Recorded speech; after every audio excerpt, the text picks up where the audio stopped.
আছে। দুই, ওয়াল ইয়াউমিল আখির, কিয়ামতের উপরে বিশ্বাস রাখতে হবে। ওয়া ইয়া'মুরুনা বিল মা'রুফ, ভালো কাজের আদেশ করতে হবে। ওয়া ইয়ানহাউনা আনিল মুনকার, মন্দ কাজ থেকে নিষেধ করতে হবে। ওয়া ইউসারিউনা ফিল খায়রাত, ভালো কাজ যেখানে হবে তার সমর্থন করতে হবে। ভালো কাজ যেখানে হবে সেখানকার জন্য পারিশ্রমিক দিতে হবে, সেখানকার জন্য অর্থ ব্যয় করতে হবে, সেখানকার জন্য টাইম দিতে হবে, সেখানকার জন্য সমর্থন করতে হবে, সেখানকার জন্য প্রয়োজন হলে আপনাকে যাবতীয় রকমের আপনার পক্ষ থেকে যেটা সহযোগিতা করার জন্য আপনাকে সেটা করতে হবে। আল্লাহ তাআলা বলছেন উলাইকা মিনাস সলিহিন, এরাই হচ্ছে সৎ কর্মপরায়ণ মানুষ। আমাদের মধ্যে 5টা গুণ আছে। আল্লাহর প্রতি ঈমান আছে। আচ্ছা, মাঝখানে একটা কথা বলে রাখছি, খুব ভালো করে বিশ্বাস জেনে রাখুন। তাওহীদ কয় প্রকারের আপনারা জানেন? তাওহীদ কয় প্রকারের? 3 প্রকার, তাই তো? একদম। তাওহীদে রুবুবিয়্যাত, তাওহীদ উলুহিয়্যাত, আর তাওহীদ আসমা ওয়া সিফাত, তাই তো?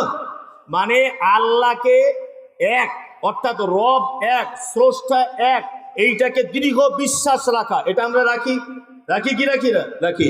2, ইবাদতের ক্ষেত্রে ইবাদত শুধুমাত্র আল্লাহরই জন্য হবে, এইটা বিশ্বাস করে ইবাদত করা, এটাও আমরা করি কি করি না? করি। আসমা ও সিফাত, এইটার উপর আমরা খুব দুর্বল।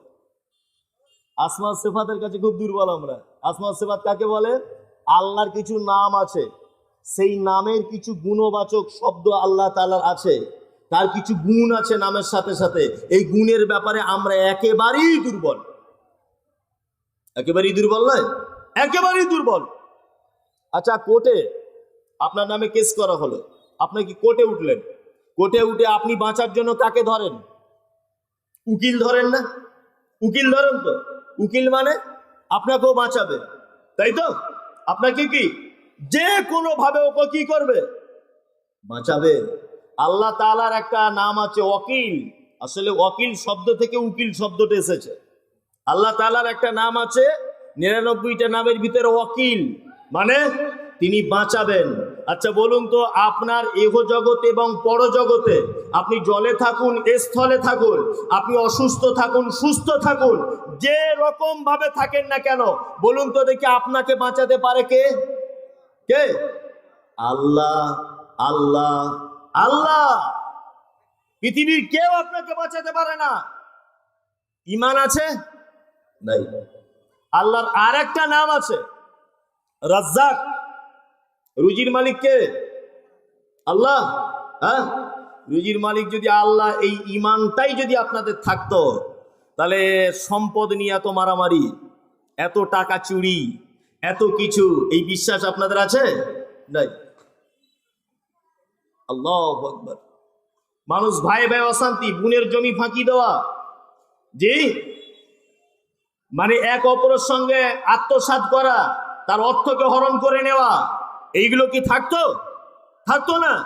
আল্লাহ রুজির মালিক, এইটার প্রতি মানুষের যদি পূর্ণ বিশ্বাস যদি থাকতো, তাহলে সমাজে এইগুলো আর ঘটতো না। আপনি একটা কথাতেই চুপ হয়ে যেতেন যে আল্লাহ যেটা করবে ওটাই ঠিক। আমি আজকে ডাল ভাত খেয়েছি, এতে আলহামদুলিল্লাহ। কালকে বিরিয়ানি ভাত খাবো, ওতেও আলহামদুলিল্লাহ। তারপরের দিন খেতে পাবো না, ওতেও আলহামদুলিল্লাহ। ওয়াল ইয়াউমিল আখির, কিয়ামতের প্রতি বিশ্বাস। ওয়া ইয়া'মুরুনা বিল মা'রুফ, অটোমেটিক তুমি ভালো কাজের আদেশ করতে থাকবে। ওয়া ইয়ানহাউনা আনিল মুনকার, আর মন্দ কাজে নিষেধ করতে থাকবে। ওয়া ইউসারিউনা ফিল খায়রাত, ভালো মন্দ কাজের জন্য দৌড়ঝাঁপ করতে থাকবে। এটা হচ্ছে মুহসিন মিনাস সলিহিন, এই সমস্ত বান্দাদের কাজ এগুলো। আল্লাহ তাআলা তারপরে বলছেন আল্লাযীনা ইউকিমুনাস সালাত, সৎ কর্মশীল কারা জানো? আল্লাহ বলছেন আল্লাযীনা ইউকিমুনাস সালাত, যারা সালাত আদায় করে, নামাজ পড়ে। আল্লাহ তাআলা অন্যত্র একটা কথা বলেছেন যে ইন্নাস সালাতা তানহা আনিল ফাহশাই ওয়াল মুনকার, নিশ্চয়ই যারা সালাত আদায় করে, এরা খারাপ কাজ কথা থেকে আল্লাহ তাআলা এদেরকে বিরত রাখে। এটা আপনারা শুনেছেন এর আগে? হ্যাঁ, এবার আপনাদেরকে একটা কথা বলি, খুব মন দিয়ে শুনুন। আপনার ছেলে ইংলিশ মিডিয়ামে পড়ে, 3 বছর যাবৎ পড়ছে, সে যদি ইংরেজিতে কথা বলতে না পারে, তাহলে নয় আপনার ছেলের ব্রেন খারাপ, নয় মাস্টারদের দুর্বলতা, তাই তো কিনা? হ্যাঁ, আপনি আশা করছেন যে 3 বছর আমি ইংলিশ মিডিয়ামের একটা কোর্সে আমার ছেলেকে ভর্তি করলাম, স্পোকেন ইংলিশ শিখবে বলে, ইংরেজিতে কথা বলবে বলে। আপনার ছেলে যদি এখন কথা বলতে না পারে, নয় আপনার ছেলের দোষ, নয় স্কুল কর্তৃপক্ষের দোষ, তাই তো? দুটোর মধ্যে একটা। আল্লাহ তাআলা বলছেন নিশ্চয় নামাজ নামাজিকে মন্দ ও কুকর্ম থেকে দূরে রাখে। এটা আল্লাহর কথা। একটা লোক 40 বছর ধরে নামাজ পড়ছে, একটা লোক 50 বছর ধরে নামাজ পড়ছে, দেখবেন এই 50 বছর ধরে লোকটা নামাজ পড়ার পরেও হারাম কাজের সঙ্গে যুক্ত, অবৈধ কাজের সঙ্গে যুক্ত হচ্ছে কি হচ্ছে না?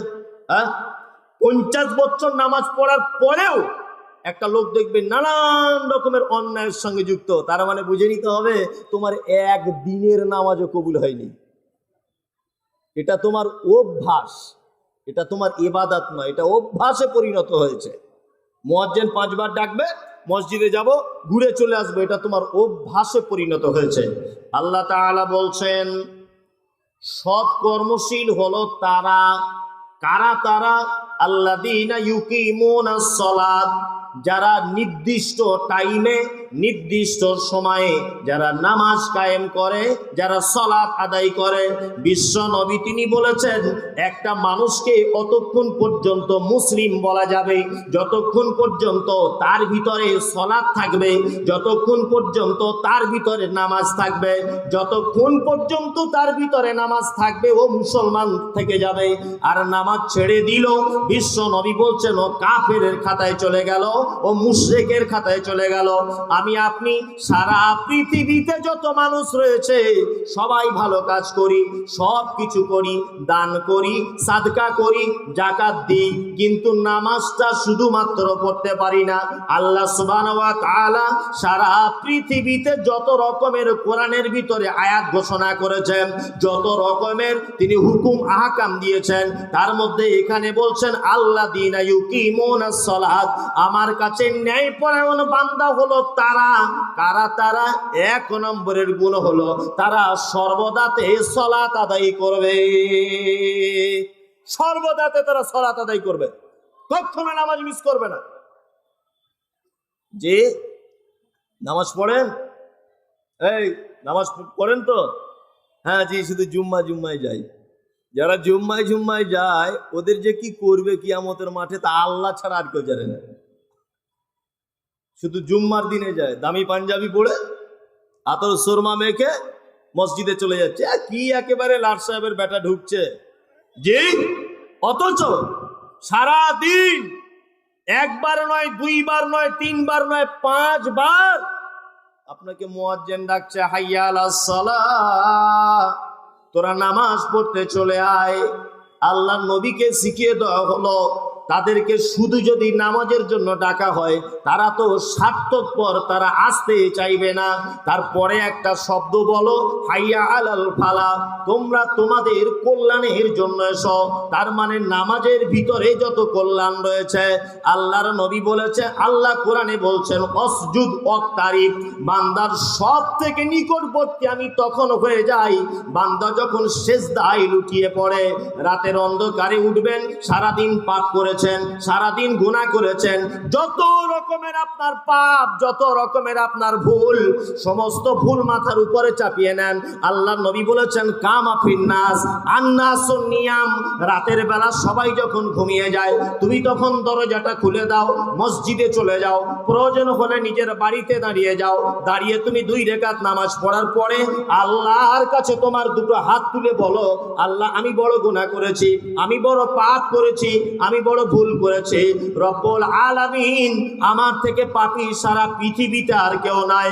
আপনার চোখ দিয়ে যদি 1 ফোঁটা পানি যদি পড়ে যায় তাহলে আপনার কত বড় পাপ এটা আল্লাহ দেখবে না, সাথে সাথে করে আপনার পাপগুলোকে ক্ষমা করে দেওয়া হবে।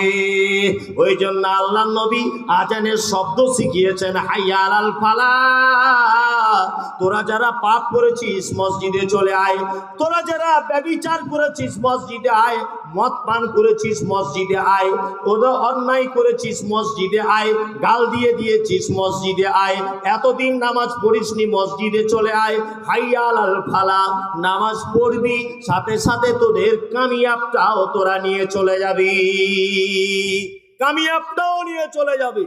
তাহলে ভালো লোকের সব থেকে প্রথম গুণ কি হলো? 5 ওয়াক্ত সালাত আদায় করবে। কিষানগঞ্জ মাদ্রাসা থেকে একটা পত্রিকা বার হতো, নামটা ভুলে গেলাম আমি, যাই হোক অনেক দিন আগে।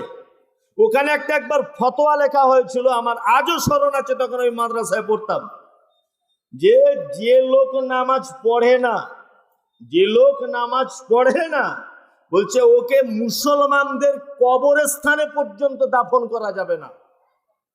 এটা আমি ফতোয়া দিইনি, আপনি ভাববেন না সকালবেলা কাউকে বলবেন না যে বেনামাজি মরে গেলে মুসলমানদের কবরস্থানে দাফন দেওয়া যাবে না। আমি নামাজ কত গুরুত্ব এটা বোঝাতে চাইছি। অনেক মানুষ আছে, মৌলভী সাহেব দান করি, রোজা রাখি, হুজুর বেটার বিয়ে দিয়েছে 1 টাকাও লিইনি তো। আমার পরিবারের মতো কোনো পরিবারই হয় না, আমরা আল্লাহওয়ালা পরিবার। তবে আমি গাড়ি চালাই তো হুজুর, ওই জন্য নামাজ পড়তে পারি না। তোমার ঘোড়ার ডিম, কিছুই নাই, কোনো ইবাদত তোমার আল্লাহর দরবারে গ্রহণ করা হবে না। আল্লাহ তাআলা পবিত্র কোরআনে ভালো মানুষদের চরিত্র বলতে গিয়ে বলছেন, আল্লাযীনা ইউকিমুনাস সালাহ, তারা সর্বদাতে সালাত আদায় করবে। তারপরে কি করবে? ওয়া ইউতুনাজ যাকাত, তারা যাকাত দিয়ে দিবে। মালের যাকাত দেন তো? মালের যাকাত দেন? বর্তমান বাজারে যত মানুষ যাকাত দেয় তার থেকে বেশি মানুষ নিজের যাকাত নিজে খায়, তাই না? ধনী মানুষ 10 লাখ টাকার মালিক, 12,500 টাকা যাকাত হয়েছে, 20টা মাদ্রাসায় 1000 করে দিয়ে দিল, 100 টাকা করে দিয়ে দিল। কত টাকা গেল? 20টা মাদ্রাসা 100 করে দিলে 2000, থাকে এখনো 10,500 টাকা। ওটা কোথায় যাবে? ওটা কোথায় যাবে? যেই ওটা কোথায়? ওটা আপনি নিজে খান। আল্লাহ তাআলা পবিত্র কোরআনের মধ্যে বলছেন, ওহুম বিল আখিরাতি হুম ইউকিনুন। আর ভালো লোকদের আরেকটা কাজ হচ্ছে, কি কাজ? তারা কিয়ামতের প্রতি বিশ্বাস রাখে। পুনরায় যাবার মানুষকে উঠতে হবে, এই ঈমান আছে আপনার? আছে তো? আছে। চিন্তা ভাবনা করেন, রাতে শুয়ে শুয়ে বয়স কত হলো ভাই? 40। হ্যাঁ, জ্ঞানীজনদের সমীক্ষা বলছে একটা মানুষ গড়ে 60 থেকে 61 বছর বেঁচে থাকতে পারে। 40 বছর তো হয়ে গেল, আর খুব জোর হলে আপনার 20 বছরের টিকিট আছে। আপনি কি করবেন কবরে গিয়ে? একটু চিন্তা ভাবনা করেছেন ভাই?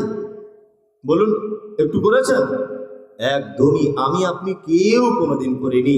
আল্লাহ সুবহানাহু ওয়া তাআলা তারপরে বলছেন, ওয়ামিনান নাসি মাইয়াশতারি লাহু আল হাদিস লিইউযিল্লা আন সাবিলিল্লাহি বিগাইরি ইলমিন ওয়া ইয়াত্তাখিযাহা হুজওয়া উলাইকা হুম আযাবুম মুহিন। মানুষের চরিত্র বর্ণনা করছেন আল্লাহ সুবহানাহু ওয়া তাআলা। কি চরিত্র? যে পৃথিবীতে এক শ্রেণীর লোক আছে, পৃথিবীতে এক শ্রেণীর লোক আছে যারা মানুষকে আল্লাহর পথ থেকে গোমরাহি করার উদ্দেশ্যে আজে বাজে কথাকে ক্রয় করে। আজে বাজে কথা কি করে? ক্রয় করে। আর কি করে? ঠাট্টা বিদ্রুপ করে। এদের জন্য রয়েছে যন্ত্রণাদায়ক শাস্তি। আল্লাহু আকবার। মাইয়াশতারি লাহুল হাদিস লিইউযিল্লা আন সাবিলি। আল্লাহ তাআলা বলছেন, পৃথিবীতে কত মানুষ রয়েছে যারা আল্লাহওয়ালা মানুষকে গোমরাহি করার জন্য এমন আজব আজব ঘটনা তুলে ধরে যে মানুষ একেবারে পথভ্রষ্ট হয়ে যায়। দুটো একটা আজব আজব কথা বলবো, আপনি একটা চ্যানেলের নাম মুখস্থ করুন। আমি একটা ইউটিউবার চ্যানেলের নাম বলছি, নামটা হচ্ছে বাংলা মিলাদ শরীফ। কি বললাম? বাংলা মিলাদ শরীফ। এই চ্যানেলটা ঢুকবেন। আমি কিছুদিন আগে এক জায়গায় একটা বক্তব্য রেখেছিলাম পীরেদের ব্যাপারে।